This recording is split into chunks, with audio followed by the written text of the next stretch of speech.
Good evening, everyone. My name is Adam Swinyard, and I'm the superintendent for Spokane Public Schools, and we appreciate that you're joining us this evening for a webinar on our reopening plan.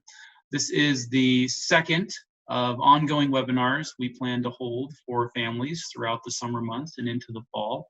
And the content this evening is going to be very similar to what we shared last week.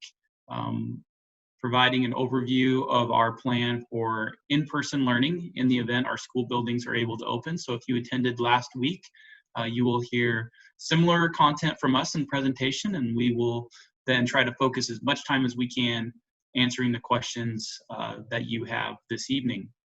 I'm going to begin by introducing our team that is here this evening as panelists. So we have Heather Bybee, who is our Chief Academic Officer.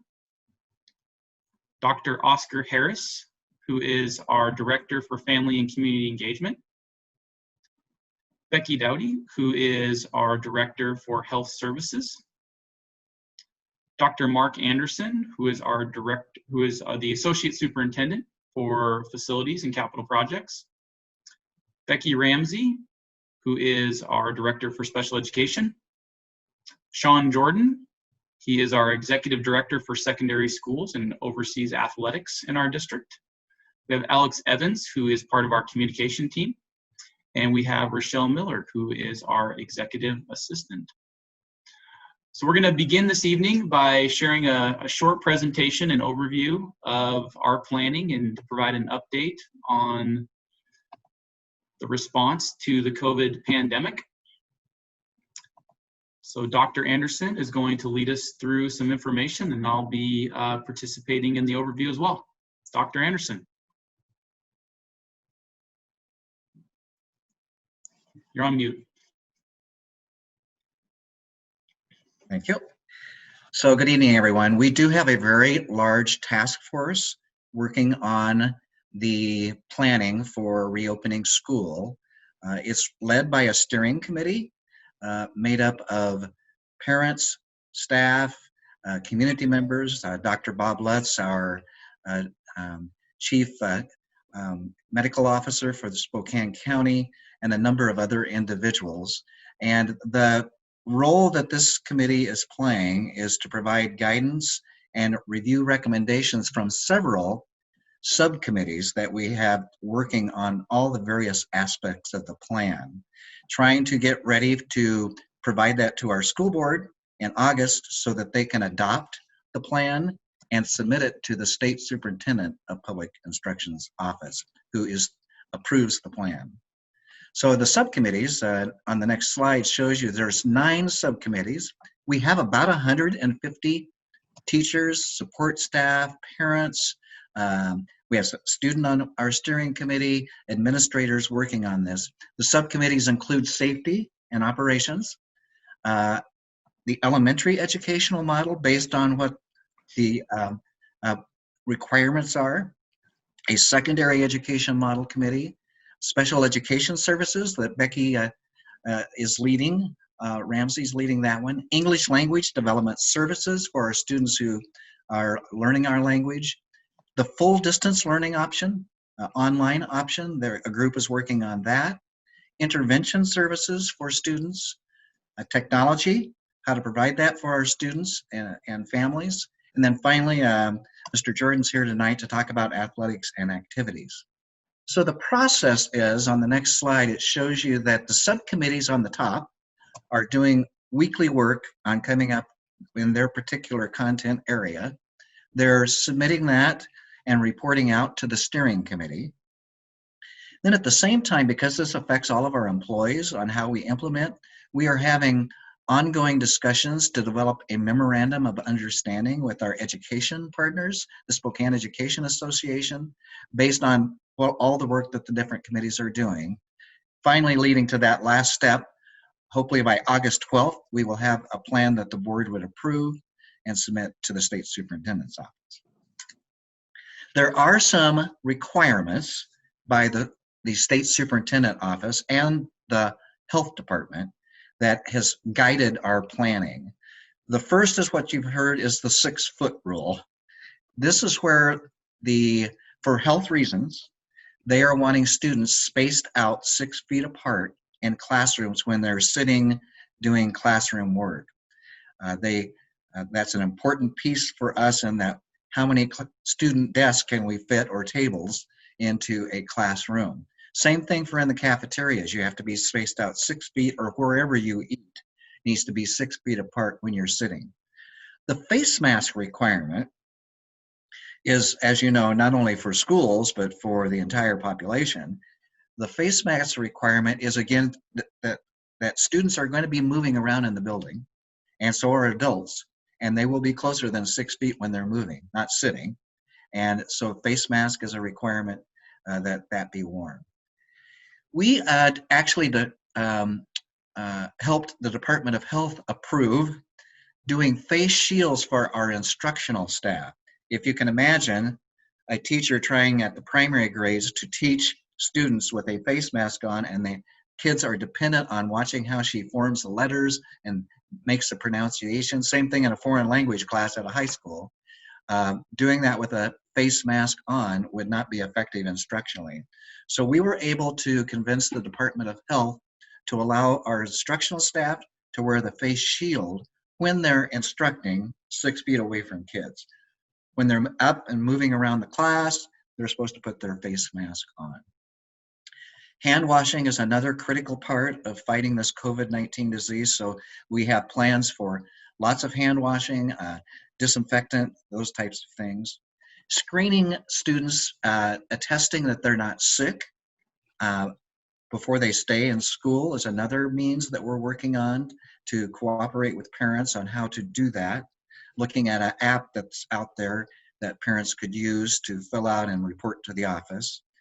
Then finally, with transportation, we're working with our transportation provider, Durham, on the rules for students wearing masks on buses, having them disinfected after each ride on the bus. So that those are other areas that we are working on currently as part of the task groups. And there's the hot link on our website that talks about all of these different rules that we're following. So as we approach the fall, there's lots of conversations about how we move forward to provide learning for our students. And as everyone is well aware, this situation has evolved, and it's been pretty dynamic, and it's been fluid since things started and our buildings were originally closed in March. So what we're focused on right now is planning for if our school buildings are able to open, and we're also planning if our school buildings are unable to open. We know that we need to have a plan for either scenario as we approach the fall.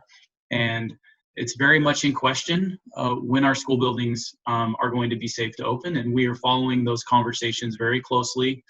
Those conversations are happening at both the local and state level with health officials. We are partnering with those health officials and monitoring their conversations very closely, and we're looking forward to their guidance on when our buildings will be safe for us to resume having students come into our schools and continue in-person learning. We miss our kids. We want to be with them. Our schools are an important hub and heart of our community. Everything orbits around a relationship inside of our classrooms, and in-person learning is our interest. We want our kids back in our schools, but we have to do that when it's safe. Our students are the most precious thing that we have in our community, and their safety needs to come first and foremost. So we're monitoring those conversations of health officials very closely. We're eager to know more. We understand that it is fluid and they are adjusting to the changing environment. The recent spike in cases has shifted the conversation from what it was in June, and we're focusing on our planning so we can be ready for either outcome. The outcome if our buildings are closed, or an outcome if our buildings are able to open. So we're going to be sharing tonight our plan for if our school buildings are able to open. What does that look like for elementary? What does it look like for secondary? And then we also know that if our school buildings are able to open, we recognize that we'll have families that still aren't comfortable sending their students. And so we are offering a full distance learning option for those families.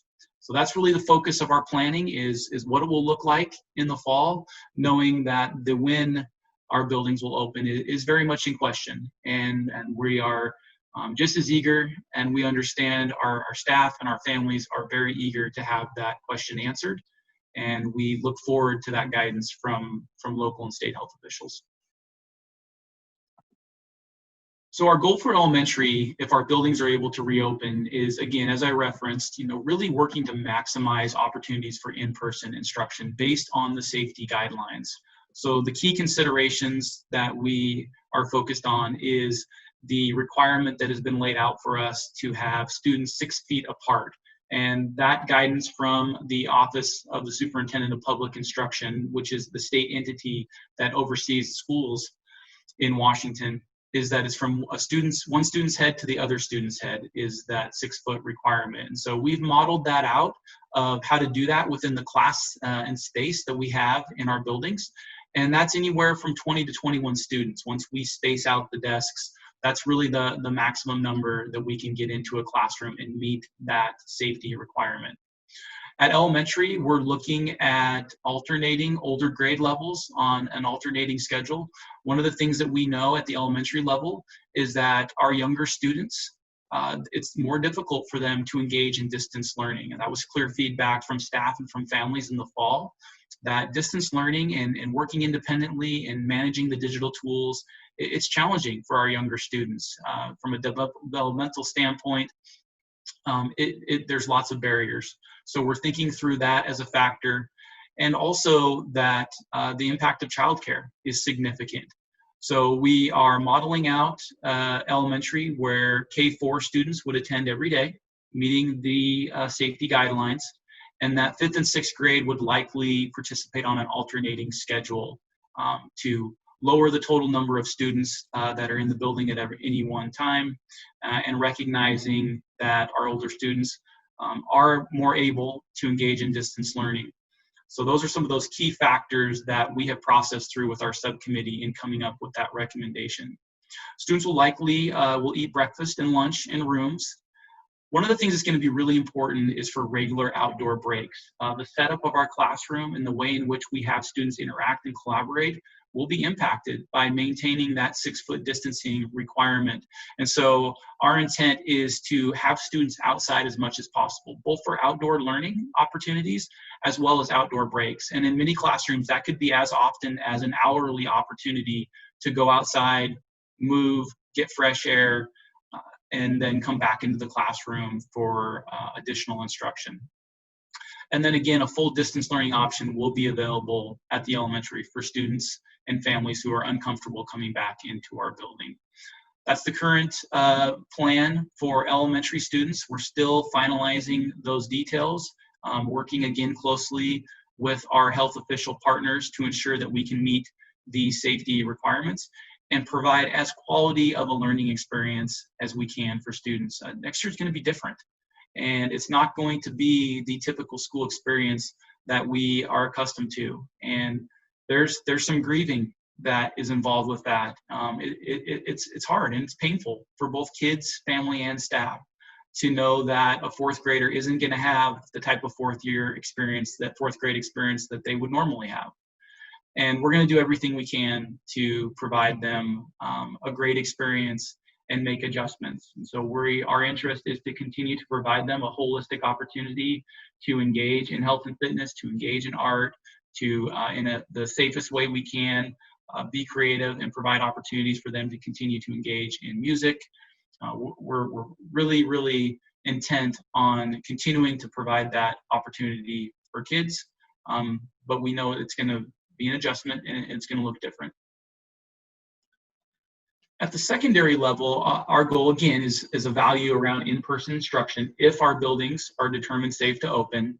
And we'll also leverage distance learning to create a safe environment. And really the logic around that is our secondary buildings, the number of students that attend, meeting the safety guidelines, having students enter the building, move from class to class, because of just the physical size of students at that grade level, really challenging to have all those students on campus at any one time.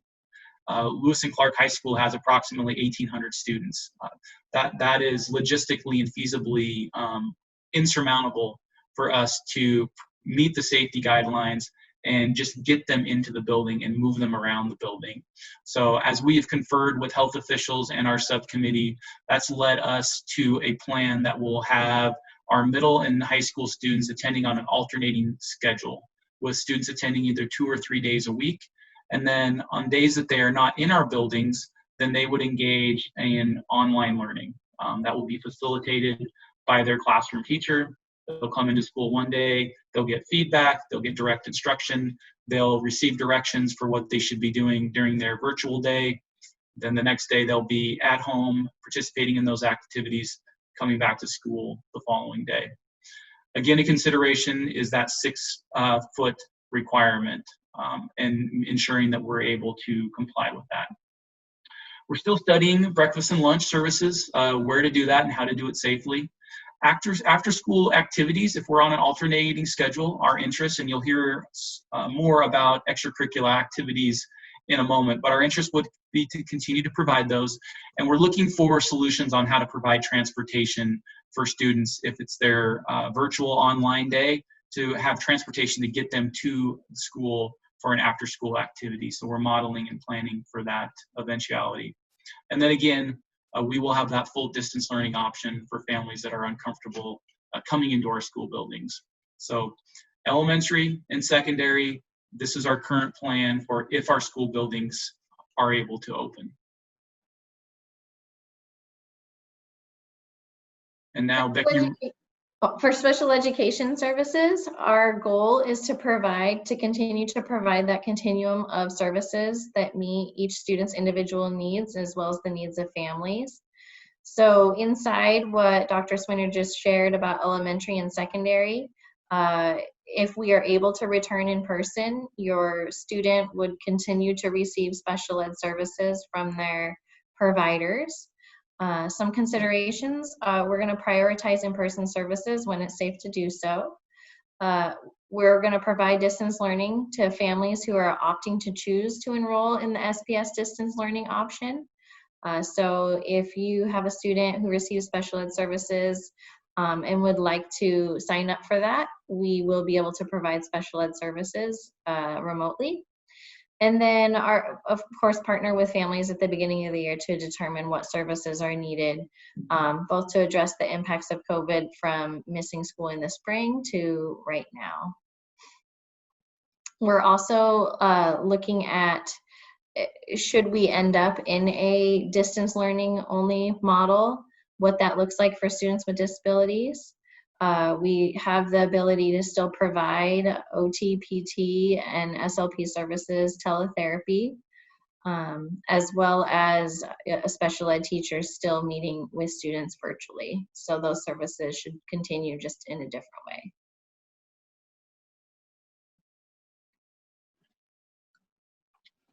Okay, and now Sean Jordan is going to share some information, very recently distributed information from WIAA regarding athletics. Good evening. First of all, I want to share that it is with great interest that we are able to provide that extracurricular experience to our students. We know that's a critical and important way that our students grow and develop in the K-12 experience. With that said, we also want to ensure that that we're providing the safety for each student, for each program. We are working closely with the WIAA, that's the Washington Interscholastic Activities Association, which has provided a couple of different guidance documents for school districts to work with regard to athletics for the 2021 school year. And they have followed a national guideline and taken each sport and categorized it as low, moderate, and high risk. And as Dr. Swinyard said, this last week, the WIAA released a decision on the sports seasons for this coming school year, and they've added an additional sports season, and the fall sports season will now begin on September 7th and will only include the low those sports that are identified as low risk. And that for us in the Greater Spokane League is cross country and slow pitch softball.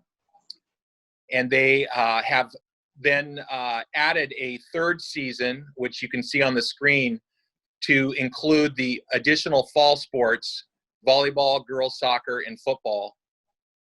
The potential dates for the seasons are very tentative, as they have communicated, but as of right now, they are for season 1 beginning September 7th, for season 2, which are our traditional winter sports, basketball, gymnastics, competitive cheer, and wrestling, to begin in January after the winter break. The new third season with the former fall sports, volleyball, girls soccer, and football, to begin in March, for the exception of football, which will start a week earlier. And then the traditional spring sports, which are listed there in season 4, would begin April 26th through the 27th. There's still much being studied about what would be necessary in order for us to move forward with any of these seasons. One of the original guideline prerequisites was, in order for competitions to occur, that we would need to be at least in phase 3 for those low-risk sports. They are planning, the WIA is planning to release some additional benchmark requirements. So we are waiting for that. That is to happen on July 28th, next week. So we are waiting for that information. And the subcommittee for athletics and activities will be meeting again on August 4th to gather the additional information and make decisions for what we're doing here locally. There is also proposals currently at the WIA level for middle school sports, so that will be coming as well. There is right now no decision about what will happen with our activities and athletics if our school buildings are closed. That is yet to be determined as well.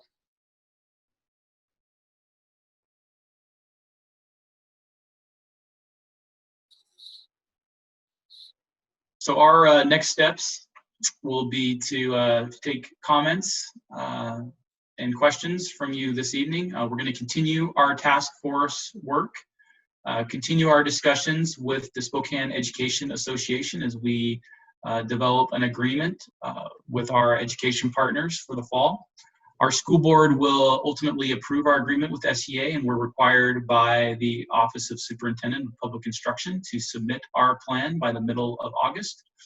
And then we will move forward and start school in September. Again, working through and waiting for guidance on if our school buildings are going to be able to open at that time, or if our school buildings are closed, then we would begin the year in a full distance environment.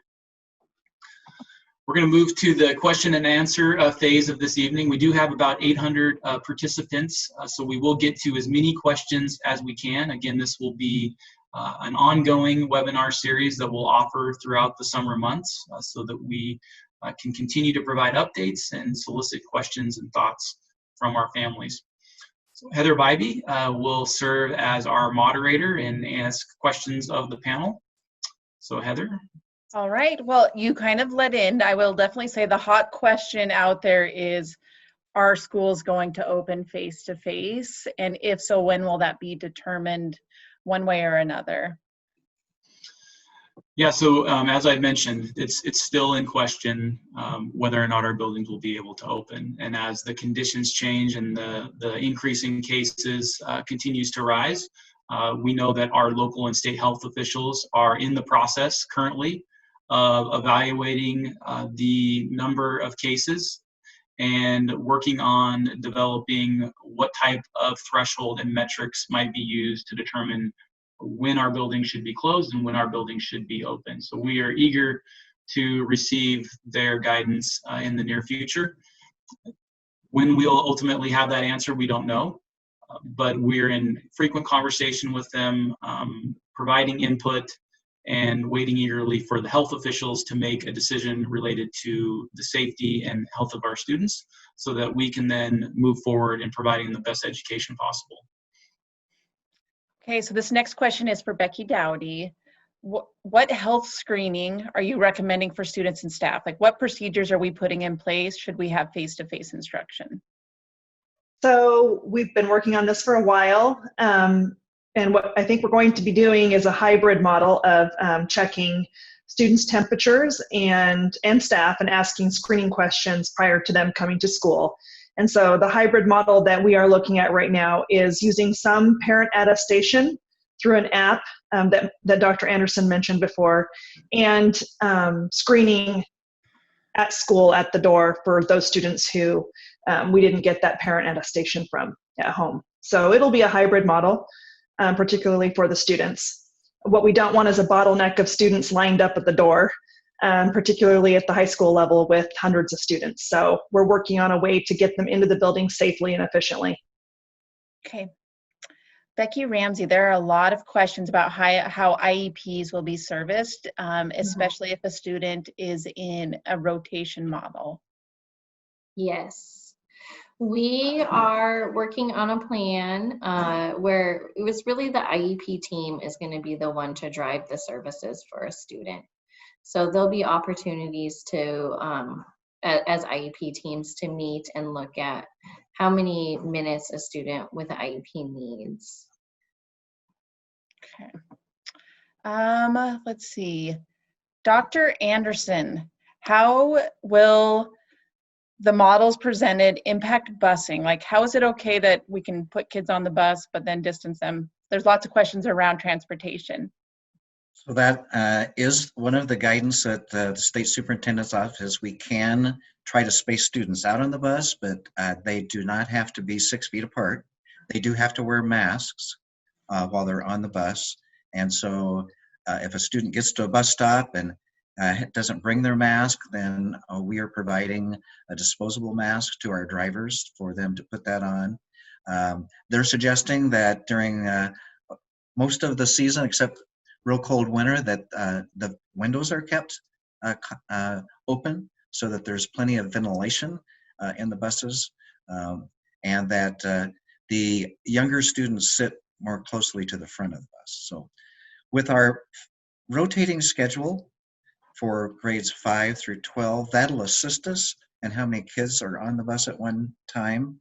And then with our K4 students wearing masks.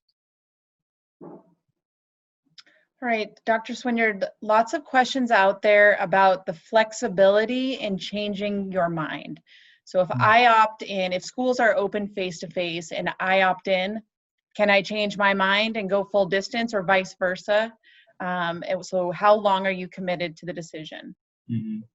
So when we receive guidance from our health officials on if we are going to have our buildings open or closed, and if we have our buildings open and families opt to have the full distance learning environment and they're not comfortable coming back into our schools, we'll have a registration process that will likely occur in August for families to indicate they want to participate in that full distance learning option. In the event they want to return to their neighborhood school, then we're going to do everything we can to accommodate that request and move that student back into our buildings for in-person instructions, with the understanding that based on the registration that we do, we'll have to staff our buildings accordingly.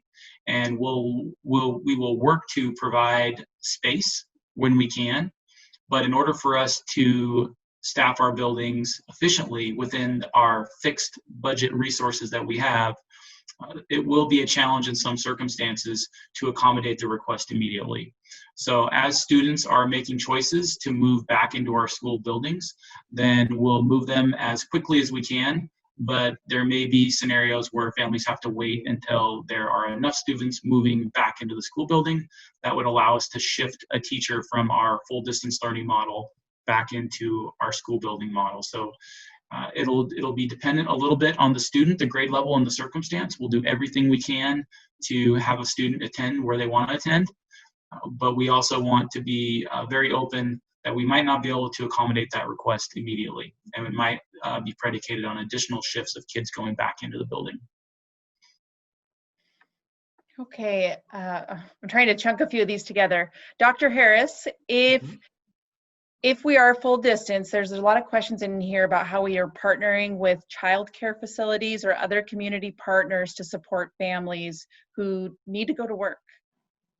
Okay, something I can say in particular, currently, the head of one child care association we've been in conversation with them about the options that they're going to be providing for families. So there are child care providers who are actually coming forth to to actually partner with us, as well as on possibly offering to support some of our hybrid models, being able to have families come to those facilities and yet be able to receive some of their academic services. So those conversations have been happening for a little while right now. And so hopefully as we move more into August, we'll be able to propose some of those, meet more with more of the child care providers, and hopefully come up with a potential list for families of organizations that will be open and that will be receptive to helping to support. So.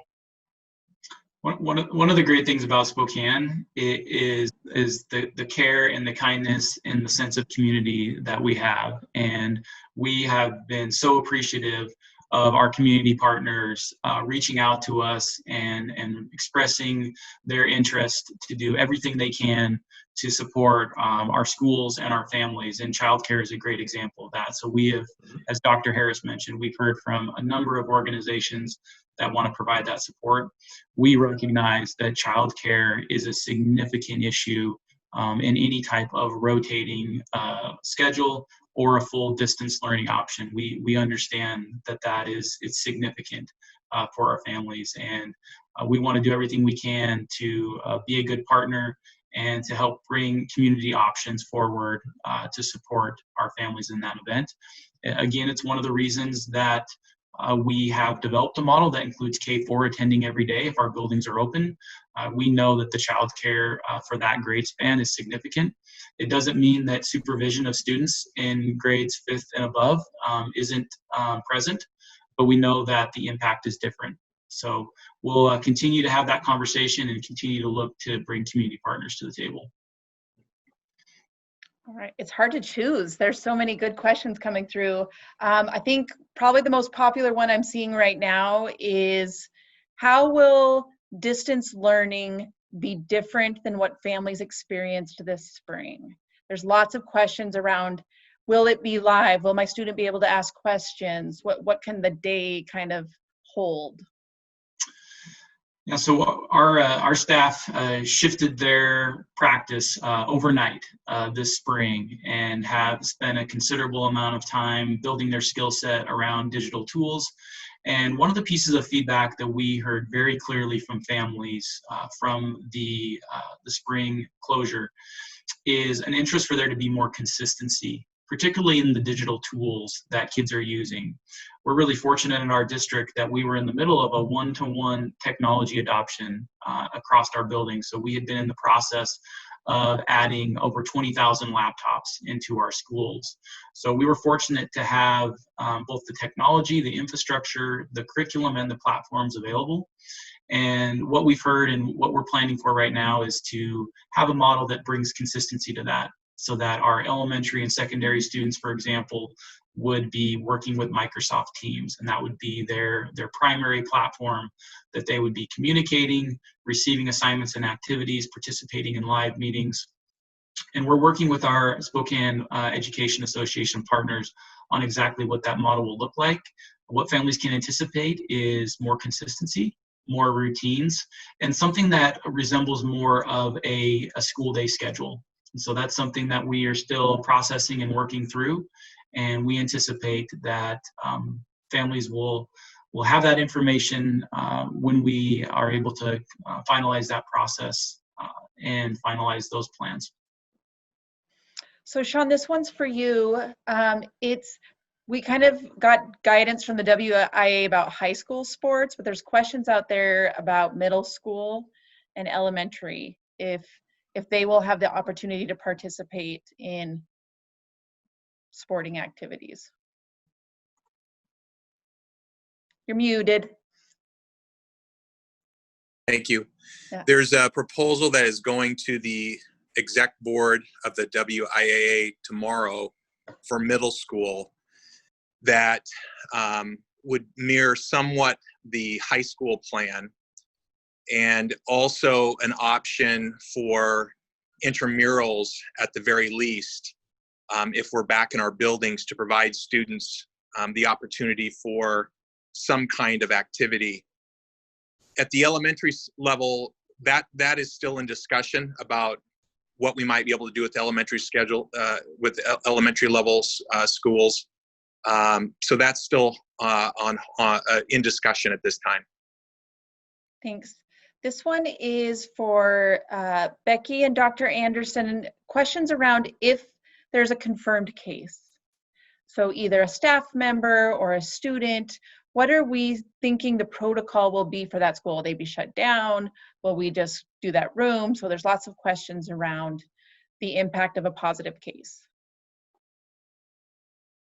So I can say that right now we are working very closely with Spokane Regional Health, and those kind of answers will be part of the protocol that they develop for area school districts. So as we enter the fall, they will have very specific guidelines, and we will follow those.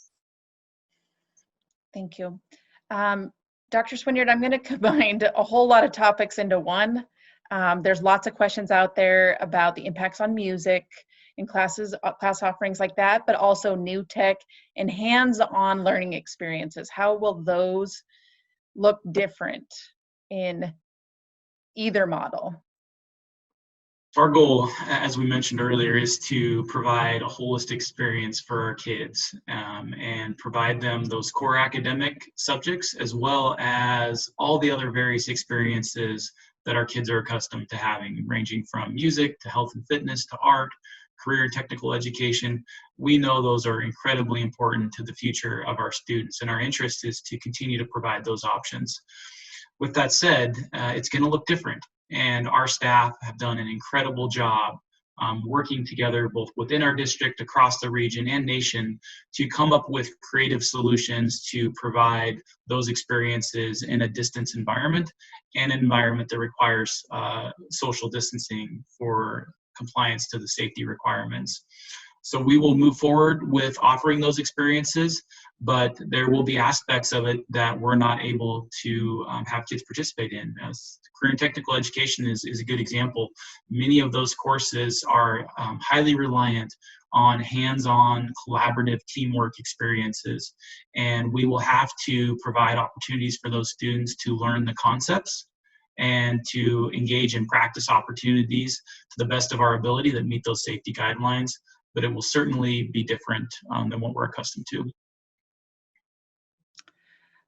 Becky Ramsey, questions around preschool. Yes. The impacts to these decisions on preschool. Yes, so if we are in either model, we will still provide preschool services. So if we are in a in-person model, we are working with the Spokane Education Association on exactly what that day will look like. And as soon as we know, we'll get communication out to families.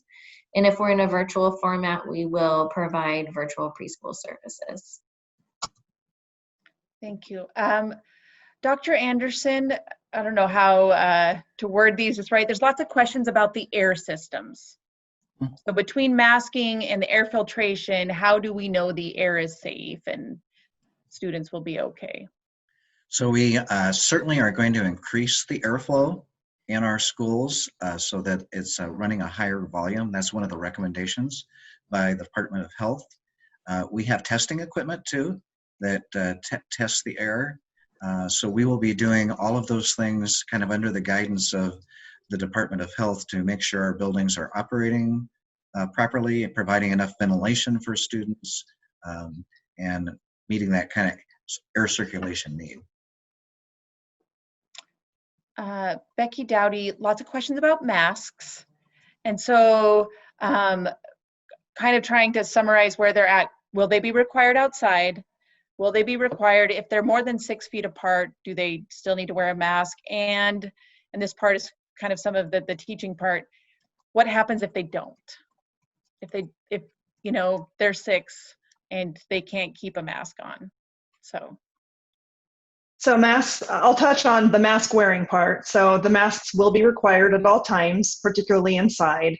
I think we're still waiting for some guidance on what outside time will look like, where masks are concerned. As far as what happens when they don't wear masks, I'm going to turn that over to Dr. Swinyard. That's a question that we've been fielding on a pretty regular basis, and the reality of it is it's going to be a challenge. Yeah, it's going to be a challenge. I have a 10-year-old, an 8-year-old, and a 5-year-old, and it's a challenge to keep everybody's masks on when we are out in the community in a space that requires that. And it'll be no different in our classrooms. Our teachers do an incredible job on a day in and day out basis, teaching routines and expectations around safety. We don't allow kids to run in the halls. We don't allow them to climb on the bleachers. We don't allow them to run with scissors in their hands. There's a number of routines around safety that we always teach our kids, and we establish and set that expectation.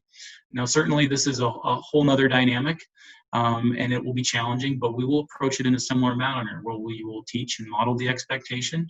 When students don't comply with it, we will work from the foundation of a relationship with the student to educate them and their families and try everything we can to help them meet our expectation. And in the event they're unable to meet our expectation based on the need to provide safety for all students, then we will continue to partner with that family to do everything we can to reinforce and have a really high standard that there is compliance to the requirements that have been put before us. So absolutely, it's going to be a challenge. We'll approach it in a way that we have historically taught safety and routines to kids, and we know that it's going to be an adjustment, and it's going to be something that it's going to take a lot of time on the part of teachers. It's another thing for them to monitor and to reinforce. So absolutely, it will be one of the significant barriers that we'll face as we move into this. And it's something that we'll have to have really thoughtful planning and lots of communication and partnership with families around. I'm pleased to report we've had a little bit of a test case going on this summer. We've been running a childcare program at 2 of our elementary schools with about 60 kindergarten through 6th grade age students attending. And the Express staff who operate the program, they report the kids adjusted pretty quickly and have been doing very well at wearing masks when they're in the program. So there's some hope there that kids are maybe a little more adaptable than us adults are at wearing those masks. Yeah. We also know that there's students who have either sensory issues around mask wearing or other difficulties. So with the special ed department in August, as we get closer to the school year, we'll be hosting some webinars for families that give tips on ideas from our behavior therapists on how you can work with your student before school starts around getting used to wearing the mask. So Adam, there's a series of questions around option schools. So how do the schedules impact options, since most of our option schools are K-8s? And then if a family chooses for full distance learning, do they get to keep their spot? So if I'm a Montessori family in 5th grade, do I get to keep my Montessori spot when the pandemic has passed? Yeah, very similar to our approach for students participating in that full distance option and moving back into our neighborhood schools. You know, one of our goals through this really challenging storm is to keep our district together and united and strong. So we will continue to provide as many options as we can for our families and try to do everything we can not to negatively impact a student who isn't comfortable coming back into our school buildings, and try to accommodate them when they're ready to do so. Again, we might not be able to accommodate that request immediately. It might have to happen as space becomes available, but our goal will be to do everything we can to keep them connected to their option of preference. Dr. Anderson, there's several questions about cleaning protocols. I think that a lot of them are about secondary as we talk about switching class to class versus the elementary where they kind of stay in their cohort. So we're looking at a couple different models at middle and high school for feeding students. Most of it probably will be more of a grab and go, both hot and cold, but some variety there versus having to stand in line and like a salad bar, we wouldn't have that. We're looking at how many lunches we might run at a middle school or high school. Some of our schools can accommodate running 3 lunches and having students sitting 6 feet apart.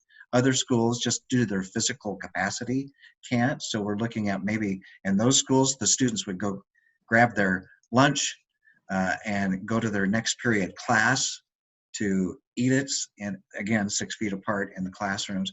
Or we are looking, Lewis and Clark has done this for years, at looking at eating in halls 6 feet apart as another option for our secondary schools.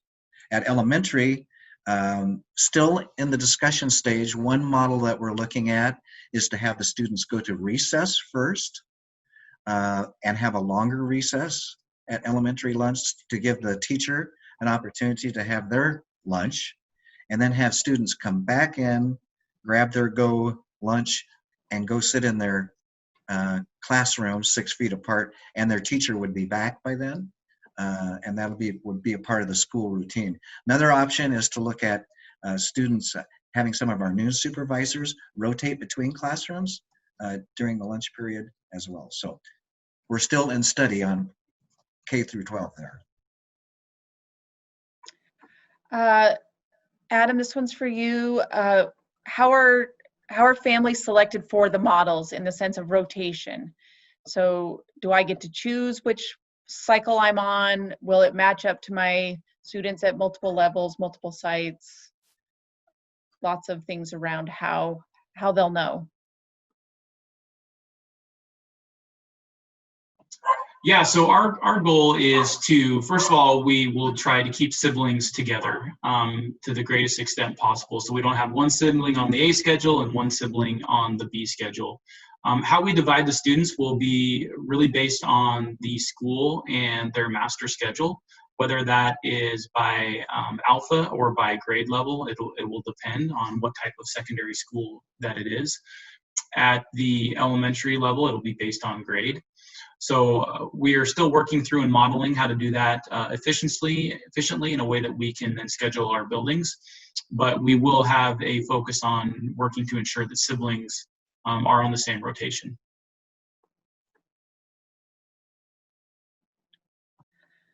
Okay, so Becky, I know you've addressed it a few times, but it is definitely a hot topic about serving IEPs. If we are on a rotational model where it's saying the student would only be there for 2 days or 3 days, and there's families that are concerned that their kids are already so far behind given the spring. Yes. Yes. And again, that would be the IEP team. So the IEP team would meet and discuss the services that the student's going to need.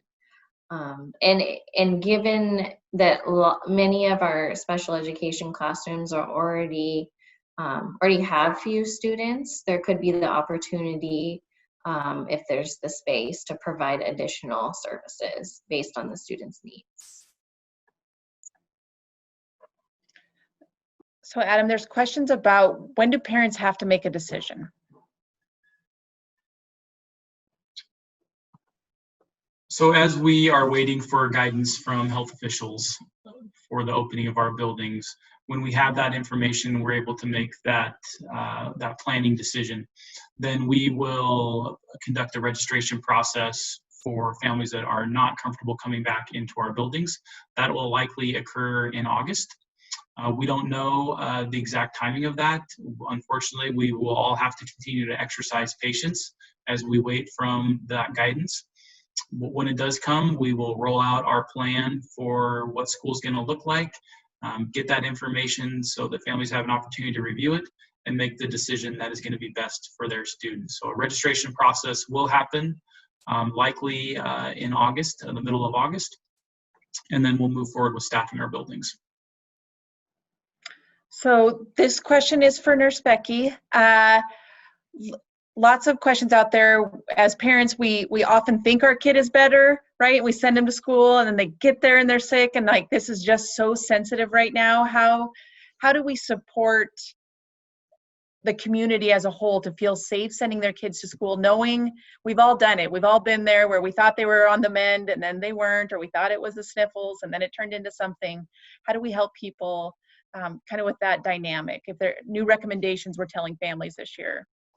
So right before we left, actually in March, we had received some pretty good guidance from the health department about when your kiddo can come back to school and it would be safe after they were sick. And it's looking like it's going to be similar this year. So 72 hours after their fever is gone without any sort of fever reducing medication. But really, it's going to be about partnering with the nursing staff in the buildings. And we understand adults are the same way. Sometimes you're feeling really great and you think you're all better and then you're not. So we'll be working very hard to make sure that those kids, if they're at school and they spike a fever or they're not feeling well, that we get them away from other kids and staff, and we work with the parents to have them go home. So we're very understanding of that. This is why we have nursing staff to help with this. Thank you. Dr. Anderson, questions around visitors. You know, especially families with young children like to bring their kids into class or to volunteer, or we host Boy Scout meetings and different community events through our schools. Will that still be an option? So as far as one of the criteria will be that everyone in our buildings, visitors, young children, all have to wear a mask while they're in the school. So that'll be step one. We still will allow some volunteer. It'll be control so that, you know, we don't have too many people in a classroom, too many adults. If depending on the phase that we're in, we would start allowing, again, rental or use of our facilities in the evenings, but most likely that would have to be in phase 3 or 4, because that falls under a different criteria than the school reopening plan. So most likely that will happen at some point in the year when things get better. So Adam, there's questions about technology support, talking about how families shared laptops, but is there other equipment that would make distance learning more effective for families that will be providing internet, headphones, etc.? Yeah, so as I mentioned, we are shifting to a one-to-one checkout model for each student. We want to make sure those devices are in their hands. Really 2 reasons behind that. One is if our buildings are open, we're not able to, based on the guidelines, have students share equipment. And so it'll be critically important that each student has their own laptop checked out to them, so they're not switching them between their peers from class to class or even within the class period. The other reason is if we're in that full distance learning environment and our school buildings are closed, we want to make sure that every student has access to a device that's functional and that can run all of our digital tools and curriculum efficiently. We'll be working really hard to support families that need assistance. And so we'll continue to hold webinars and have hotlines to reach out and make sure that we do everything we can to facilitate them being able to use that equipment effectively. We know that for a number of our families, access to high quality internet continues to be a challenge. That's a community conversation that we continue to have with our partner organizations as well as local government officials on what strategies we can do to increase access for our families. We didn't receive many requests from families over the spring that didn't have any access to internet, but what we learned is that many of our students have access, but it isn't quality access. It's not the type of access that would allow you to participate in a live meeting like we're doing this evening. And so we know that that's a really important piece, and we're going to be continuing to work and to advocate for community solutions to provide high quality access to our families. Dr. Harris, this one is for you. There's questions about how to help if you're looking to help the teachers at your neighborhood school or to help students in your neighborhood? What is it that the community could do? Well, to echo what Dr. Swinder said earlier, I think that's something that's awesome about the Spokane community at large, is that the community has been reaching out to the schools about wanting to volunteer and provide support for various items, whether it's face masks, as well as whether it's tutoring services. So we're grateful for that. And so in terms of as we continue to go forward, you know, we're going to be looking at the recommendations from the health department, as well as trying to get that sweet balance between the amount of individuals who can be present in school buildings, as well as trying to help as far as our teachers being able to also identify different opportunities that's going to be available. Because I think something, because it's so new with what's going on in particular, that this is going to be something that we're constantly talking about as a team, about what volunteer opportunities can look like when school is able to start back up. So one thing I'll say in particular is that this is a conversation that we're having weekly, if not daily, about volunteer opportunities because of the individuals reaching out to us. And so I would say in short is that we're looking at opportunities, but also in times past, individuals have been able to reach out to teachers who may have had some volunteer opportunities. So possibly that will be a venue to look at. And additionally, something that I would say is that as we're uniting as a community and the school, there are community organizations right now who are, you know, looking for some partnerships in particular, or some people to volunteer. And so I would say that in your local community, there may be an organization that hosts a food bank, as well as some type of other services that serve students. That could be also a great place to reach out, and it would be indirectly supporting what we're doing in the schools as well. But our hope is to really calibrate around what will be those opportunities as we move forward, because we are grateful for the individuals who are reaching out, and we're going to definitely encourage you. Please continue to reach out and know that we are very appreciative, and we want the assistance that you're trying to offer. Okay, with our time, I'm going to give this big one back to you, Adam. It's how will we help parents prepare for whatever the option is? If we're face-to-face or if we're full distance, how will we make sure they feel connected and understanding of what to expect, and then how to advocate for their student, and then what can parents do to help their kids be ready for fall? Yeah, well, we strongly recommend that parents follow the conversation.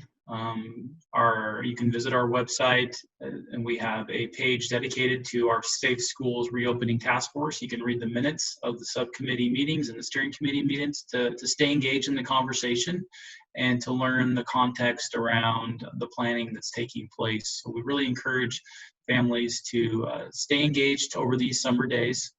We appreciate your participation tonight, and we encourage you to follow the communication that we'll begin sending out on a regular basis. And in terms of helping kids, again, this is a grieving process for all of us. We're grieving that we can't start school the way that we're accustomed to. Whether our buildings are open or closed, it won't be what we're used to. And there's grieving for staff, there's grieving for parents, and there's grieving for kids. You only get to be a fourth grader once, and we want to make it the best as we possibly can, but it won't be what we had hoped for. So I think it's important that we recognize that, and we process that. We process it in our own reflections, and we are really thoughtful about how we help our kids work through that. And every kid's different, every family's different. You need to know your child, what they're going to need from you in terms of preparing them and preparing their thoughts. One of my children, they were, really, really upset when our school buildings closed in the spring. And my other child, it didn't affect as much. One of them did really, really well with online learning, and the other really, really struggled. And so each of our kids are different, even in our own households. And so we really need to think about them on an individual basis and decide how much to process with them. Some of them are going to need a lot of processing time and a lot of information on the front end. Some of them will be too much information too soon. It's just going to raise their anxiety. And so you really need to know your student best. and then make a decision. And we are eager to process that with you. Feel free to reach out to any of us on the panel this evening. If you have connections at your students' schools with a former teacher or a counselor or a principal, we're eager to support you in working through this with your student, because it's going to be an adjustment, and it's not going to be what they expected for themselves heading into the fall. So we're going to do everything we can to make that first day great, and to make every day after that as good as it possibly can be and as productive as it possibly can be. And we all have to recognize that it's going to take a lot of flexibility and a positive attitude, and to look forward and to be hopeful, because we're going to get through this. We're going to get through this time. We're going to get through it together. The more that we can stay positive and lean on our relationships and our connections and our sense of community, we have the opportunity to come out of this situation stronger than we ever have been. So stay engaged, have the conversation, reach out to us if you're interested, and we're eager to help and support. Thank you. And I think that's our time. I would just say there's lots of chatter about having options to get, there was over 500 questions asked in the Q&A, and so clearly we didn't get to 500, but that we will be following up with some commonly asked questions that we will post on our website in the future, and in a follow-up FAQ for families in the weeks to come.